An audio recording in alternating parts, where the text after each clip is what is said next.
Hello, it's great to be back with you, and today I'm sharing from the church kitchen here in our church annex.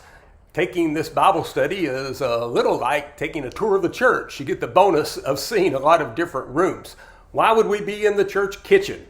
Well, because some of the stories that we look at today take place in a kitchen. So it felt kind of appropriate as we are looking today at the two good women in God's Word, sisters named Mary and Martha. I hope you have your outline that you can download from our church website, or if you need printed copies, we'll take care of that in the church office for you very easily. The story of Mary and Martha is one of the stories in the Gospels that is depicted in the stained glass windows in our sanctuary. And I've always liked this picture with Martha there serving in the background, Mary sitting at the feet of Jesus, and the interesting characteristics that come out during that story. It is interesting that we get to visit for the first time two ladies in our study and sisters. As you'll see at the top of your outline, we're going to look for a moment about brothers. It seems the Bible is full of pairs of brothers that are featured and oftentimes contrasted. So I kind of love Bible trivia, so I just ask you to kind of search your brain, pause the video if you need to, and write down as many names of famous pairs of brothers in the Bible. And if you've done that, you will think of things like Cain and Abel, Isaac and Ishmael, which were half-brothers, Jacob and Esau, Aaron and Moses, perhaps Andrew and Peter, James and John, both sets of brothers in the disciples. And you might go beyond to think of some unnamed brothers, like in the parable of the prodigal son, where you have a younger brother and an older brother, which indeed very contrasting the way Jesus tells that story.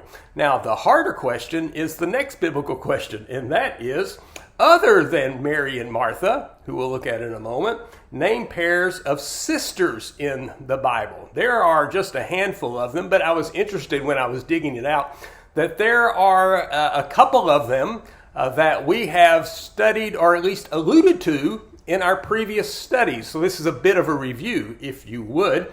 We go to Genesis 19, and it says Laban had two daughters. The name of the older was Leah, and the name of the younger was Rachel. And we studied Leah as what it would mean to be somebody less loved, because Rachel was the sister who was more loved.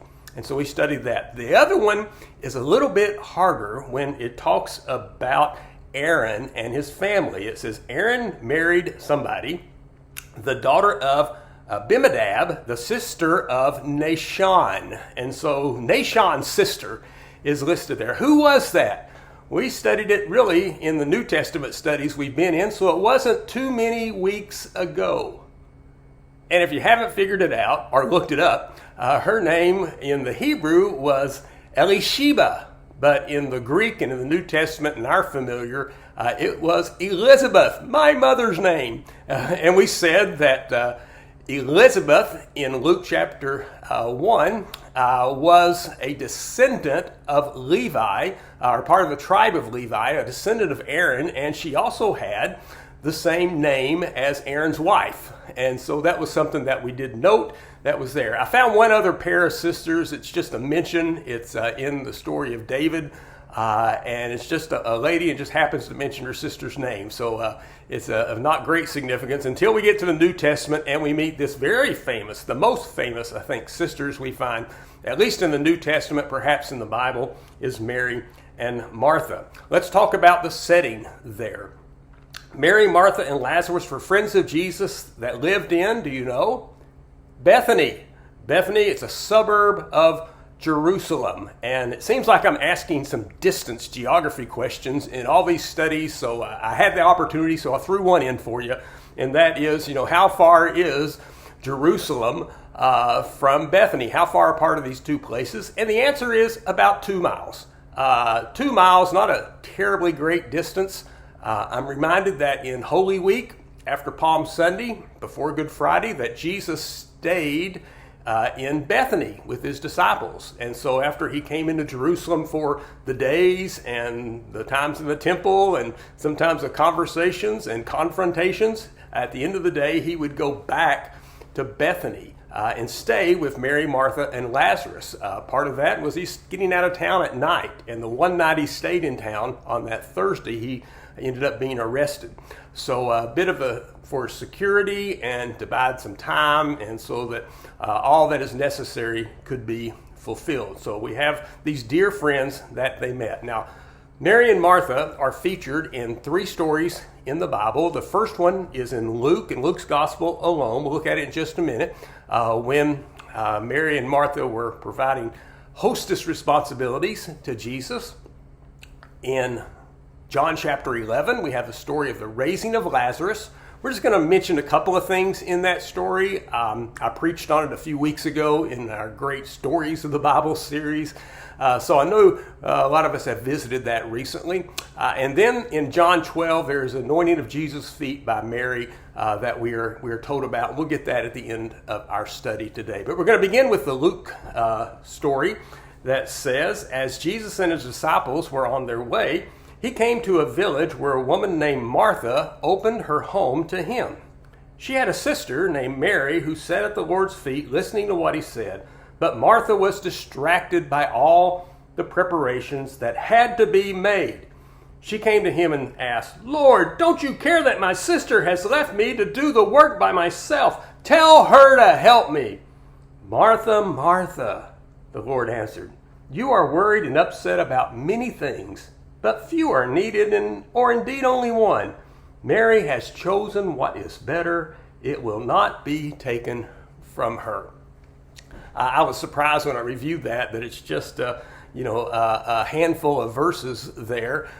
You think it feels like a much longer story, but as the Gospels often do, it's very efficient in telling its story. I don't like all, and I don't even remember all my sermons, but some of them stand out. And some years ago, I preached on the Mary and Martha story, and I gave everybody in the church a wooden spoon because I had this image in my head. Maybe if this was a story today, and Martha comes out of the kitchen and she's got flour all over her apron and sauces and stuff where she's spilled, working to get things going. And she's mad and she's upset and she's breaking down a bit and she is overwhelmed, and she shakes that spoon at Jesus and says, "Look here, Mr. Messiah, you tell my sister to get in the kitchen and help me out."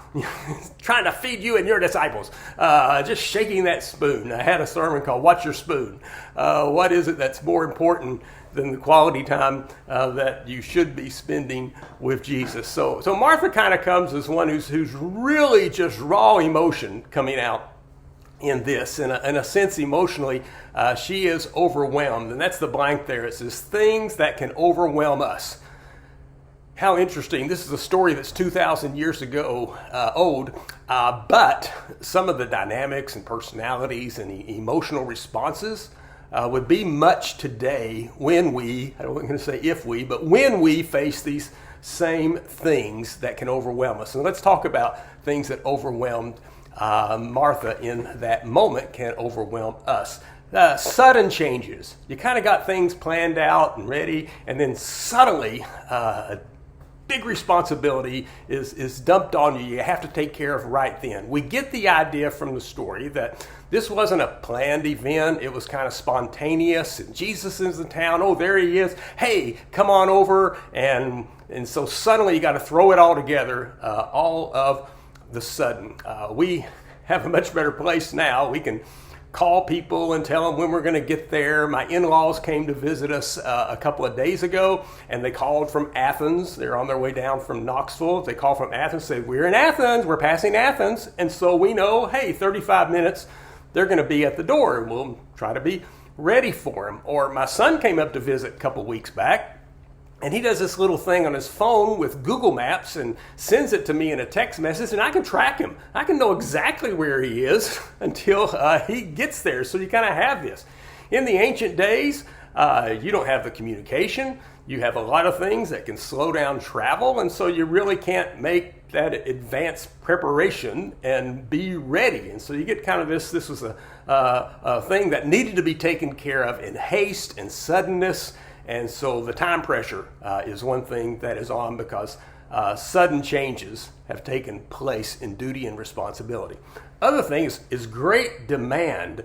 I notice this, and I don't want to read anything into the Bible that may not necessarily be there, but it says in the story that at the end of verse 38, Martha opened her home to him. It's singular, to him, to Jesus. And could it be Jesus says, hey, do you mind if I bring my 12 friends along too?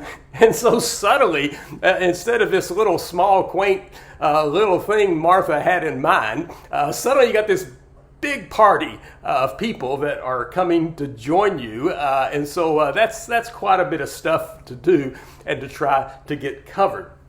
I have a reoccurring dream that it's different context, but it's always kind of the same issue, that I've got a responsibility, I got to get done, it's weighing heavy on me, and I keep running into roadblocks and obstacles, and something's got to be done so that can get done, and something new comes along, and it just builds me up in my subconscious to a great degree of frustration, and it feels so great when I wake up and I say, oh, that was just a dream.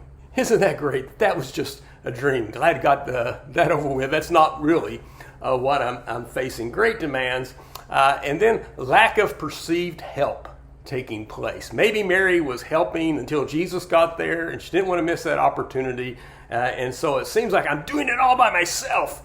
And we've probably all had that in work or among family, in their siblings or whatever. I'm having to do more than mine, and it feels that way, it seems that way. Hey, it may even be that way, but that can be something that is frustrating in that moment to hurry and get things together and try to be a good hostess, put on a good impression. Imagine with me, you get a phone call, it's from an old friend, say, hey, I'm just in town, I wonder if I can just come by and see you for a minute and just to catch up. And you say, hey, that would be great, come right on over. And they say, now don't go to any trouble. And you say, oh, we won't. And then you hang up the phone because that was a lie, and you start cleaning up and setting up, and you're making some cookies, and you're doing some things there. You're just scrambling like crazy there. It can be overwhelming. So there's what we find in Martha in this setting for her. Next, being overwhelmed then can bring out the worst in us. It brings out, it's not Martha's best moment. And she's a good lady, but it's not her best moment for a few reasons. First, it's just full of resentment. Mad at my sister, and I'm focused on me there. You make my sister help me. I'm doing all the work for you and your disciples. I'm probably going to have to do the dishes too. It is just her inventory of all the things that she's doing. It's building up a lot of resentment toward Mary, and you'll see here in just a moment a bit toward Jesus too. We really note in this, culturally, historically, this is where the women would be. They would be serving while the men would be eating. Mary is going out of the norm here, out of what would be expected of her in that time.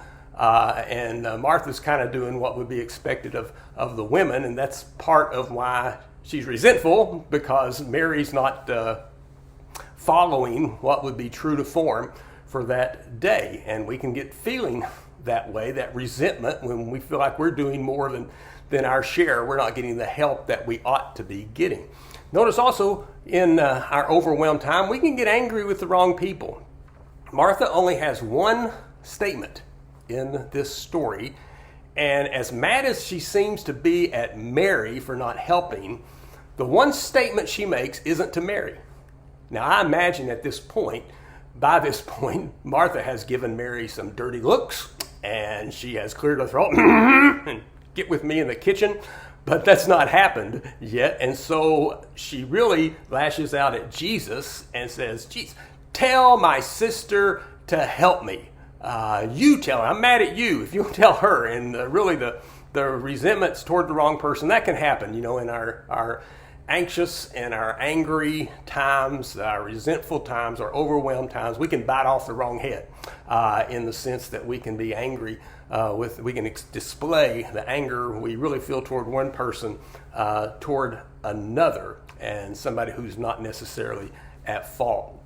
The last thing we find in our anger, just the emotion will do this to us on all degrees when the emotions are kind of driving everything and not others, is that we become illogical. We lose a sense of logic, what makes better sense, what is the more important priorities of things. That's what Jesus kind of tells to Martha here. It's almost like he calls her name twice, Martha, Martha, and I've wondered maybe it was to get her attention. She's so worried, Martha, Martha, to kind of break through that angry focus. But I think more likely it's just to calm her down. Martha, Martha, you're so worried about many things that really aren't important. Only a few, only one. And Mary has chosen what is better. A little interesting thing in how that phrase is used, what is better, is that, you can write it down, it is a word that is used to describe dishes of food that you have choices of, and which is better. So I put two plates out in front of you, and one has a hot dog and one has a T-bone steak. What's your choice? What is better? And in her blindness of duty, Martha has chosen not what is better. Better is the privilege of sitting at the feet of Jesus and sharing with him and listening to him to teach and to delight in the relationships that take place, more so than whatever food there is on the table. She has this rare opportunity and she's missing it. You can maybe envision with me a family reunion. You get a big group of family together, and there's probably a Martha or two in that group. Somebody said if you didn't have a Martha, you couldn't get the family reunion done because they're taking care of all the details and such. So everybody gets together, and the Marthas, and sometimes these are men, not necessarily ladies only, are always in the kitchen. They're cooking, they're serving, they're taking up the dishes, they're washing the dishes, they're getting ready for the next thing. And by the time it's gone, somebody says, I really didn't get to talk to them. We really didn't get any time to visit because they're so overwhelmed doing that, and they've chosen the lesser thing instead of the greater thing. I would argue maybe it would have been better to order some pizza and all sit around and not be so preoccupied with the other things that were taking you away from the dynamic of sharing in that moment. That's those problems making getting things done more important than relationships. Getting things done is important. I don't want to diminish that. We'll talk about it in a moment. But cherish those times that you can visit and have quality time together. About 15 years after I graduated college, I was up on campus at Carson Newman and went into the humanities building, just walking down the hallway where the religion department was, and stuck my head in the office of Dr. Don Garner, who taught Old Testament to me. I was among his first students when he took the job there as a professor at Carson Newman. And so we had kind of known each other and had a good acquaintance even after graduation, but I didn't see him often and things. And I said, kind of like, hey, Dr. Garner, just wanted to say hi. I'm on campus to visit with you. And I know he had lots to do. He's a college professor. He's got lectures to plan. He's got meetings to take care of. He's got appointments. He's got, papers to grade. But he says, no, come in here. And he sits down and he has like an hour conversation and talk about ministry and talk about my work and talk about his work and his family and our families and what's going on. And, I remember that hour much more than I remember all the hours of lectures he gave. And he was a really good teacher. But that he took the time, he set aside on the spur of the moment without any advance notice, kind of set that aside and really made me feel good that was such a helpful thing to me. And so think about those things when you have those choices, and the demands of the get it done is in your ear, but is it costing you at that time something that you really shouldn't miss out on? And don't be illogical. Make a better choice. Another thing we're going to look at Mary and Martha in a main point is just to understand that people are different. Some are like Mary, and they're more laid back and more relational, and some people are more Marthas, and they're more organized, and they're task-oriented and accomplishment-oriented. So I just want to do a little contrast between Marthas and Marys.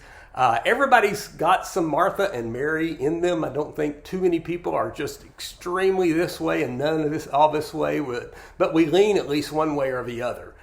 We have a personality profile that's going to take us one way or another. So, for example, if you like Gary Chapman and the 5 love languages, this falls right into that. Martha's love language is acts of service. That's how I tell people they're important. I'm doing things for you. I'm cooking for you. I'm cleaning for you. I'm helping you. I'm running errands for you. It's the doing of things, and that is how a lot of folks would say, that's how I show my love. That's how I show you're important to me. That was like Martha was. Mary's love language is quality time. Not really accomplishing tangibly anything, but accomplishing a lot as far as building relationship. Here, let me give you some of my precious time, and let's share that together. I think Martha's personality is more of a thinker, in kind of a process thing and think things through. What am I supposed to do in this? We're going to go to the story of the death of Lazarus. And when Jesus arrives, Lazarus has already been dead for several days. Martha hears he's out coming into town, and she jumps up from her home and runs out. It says, Martha heard Jesus was coming. She went out to meet him, but Mary stayed at home. Again, 2 different responses there. Martha's running out, taking the initiative. I've got to do something, got to get to him. And Mary is not, because Mary is more personality as a feeler. Why didn't Mary go? Well, she stayed in the house. What was going on there? When the Jews who had been with Mary in the house comforting her noticed how quickly she got up and went out, they followed her because Jesus came specifically to their door. But what had been going on? Mary's in the house. Her friends were there comforting her. It was relational. It was feeling taking place in this story in her heart. I want to mention that both Mary and Martha, when they see Jesus for the first time, they say the very same thing, the exact same thing. Lord, if you had been here, my brother would not have died. So they are a lot alike too, but we are contrasting their differences, aren't we? A few quick things. Martha's are realist. Somebody's got to get to work. Somebody's got to cook the food. Somebody's got to take care of things in the kitchen. Mary's a bit of an idealist. It'll all work out. It'll take care of. Don't worry about these things. A little more laid back about things, and just things will take care of themselves in an optimistic way. Martha's are practical. And one of the places we can see that is where Jesus goes to the tomb of Lazarus, and he orders that the stone that had closed the tomb be rolled away. And Martha, the practical one, I love the King James Version here, okay? Martha, the sister of him that was dead, saith to him, Lord, by this time he stinketh, for he has been dead 4 days. You just don't get to use the word stinketh too much in a Bible study. But that's a practical thing, right? This is very logical. It's practical. You just don't do that. This is going to be regrettable, a step you take. Marys, on the other hand, are extravagant. Extravagant in the best way. I know some people be extravagant and then go bankrupt because they spent all the money they had. But there are times, that something is over the top of an expression. And we're going to move to John. This is beyond practical. John chapter 12, a little story about Mary. 6 days before the Passover. So note that we are getting close to the closing of the earthly life of Jesus. Jesus came to Bethany, where Lazarus lived, whom he raised from the dead. Here a dinner was given in Jesus' honor. Martha served, surprise, surprise, Martha served while Lazarus was among those reclining at the table with him. Then Mary took about a pint of pure nard, an expensive perfume. She poured it on Jesus' feet and wiped his feet with her hair, and the house was filled with the fragrance of perfume. But one of the disciples, Judas Iscariot, who was later to betray him, objected. Why wasn't this perfume sold and the money given to the poor? It was worth a year's wages. See, that would have been the practical thing to do, right? That's practical. That's common. What a terrible thing. Of course, his motives weren't as pure as his statement was, because it's noted he did not say this because he cared about the poor, but because he was a thief. As keeper of the money bag, he used to help himself to what was put into it. Jesus responds, leave her alone. Jesus replied, It was intended that she should save this perfume for the day of my burial.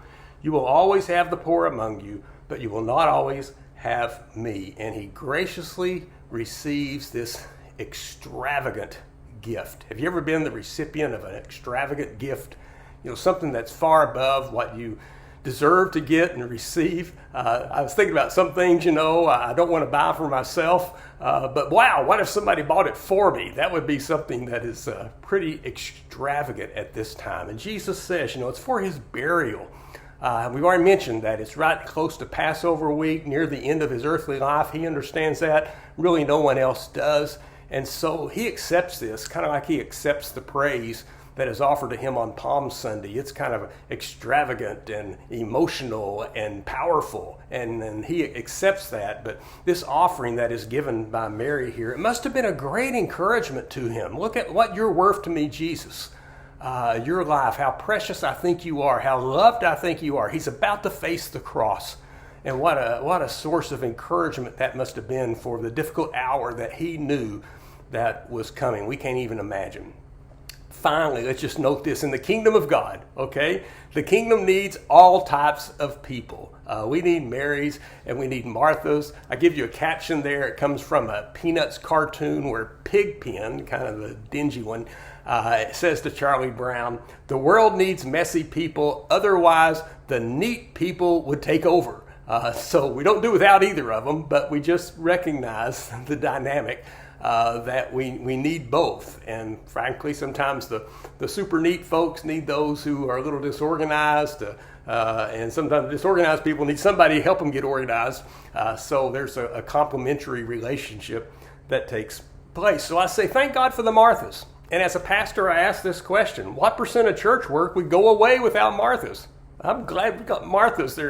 They're working in the kitchen. They are serving in Sunday school classes. They're on committees with us. They're out doing ministry. They're visiting. They're helping in so many things. 80%, of the Marthas, and some of the Marthas are men, who are the men who are out there helping and caring and building, and the things that get done in the church by those who just I'm task oriented. I want to be doing for the kingdom. I was taught, a very young pastor, that if you want to get things done, especially in a volunteer organization, get busy people. Because if you get busy people, they're used to getting things done. They know how to organize tasks, they know how to get them done, and they don't procrastinate and delay because they're that organized. And so keep adding to their plate. You're more likely than if you try to get somebody who's not as organized and stuff. So we lean maybe more than we should on those super organized folks. My dad's administrative assistant for more than 30 years, a lady named Nina Irvin, and Nina was like family to us. And I learned something even as a child growing up about Nina. I realized it tangibly in my teenage years, and that was Nina would take care of it. If she had a task, if you gave her a task, if she was willing to help, she'd take care of it. You don't have to worry about it anymore. She was just a Martha. She got things done, and she is still a precious lady in our lives, our families' lives. So thank God for the Marthas, and thank God for the Marys, because sometimes getting something done isn't as much as just somebody to be there, somebody to be beside you, somebody to offer you what you might need in the moment. So here's just a few thoughts and suggestions there. When you are hurt, they nurture us. When we are afraid, they make us feel secure. When we are defeated, they affirm us. When we are discouraged, they show faith in us. They're that relational people who come and help us, giving us time, making us feel important, maybe doing something extravagant, things they don't have to do, not in acts of service, but just in their time and their sympathy and their empathy that they grant to us, and the shared experience that they have together. And so I kind of come from this lesson just understanding that when we value things, let's understand, especially some of us who are kind of task-oriented and our sense of worth comes in getting things done, is to know that there are times that just the experience, just the common experience with somebody is far more valuable than any accomplishment, any performance of any duties that take place. And so when you need to be a Martha and get things done for the Lord. And when you need to set that aside and be a Mary and sit at Jesus' feet, and just enjoy time with Him, or in a way, you know, in seeing Jesus and the other people around us, even the hurting people around us, giving ourselves in quality time to them, we can do that as well. This has been the lesson for this study, and look forward to our time together next week as we move to the story of Jesus' encounter with a lady we call the Syro-Phoenician woman. We'll see you then.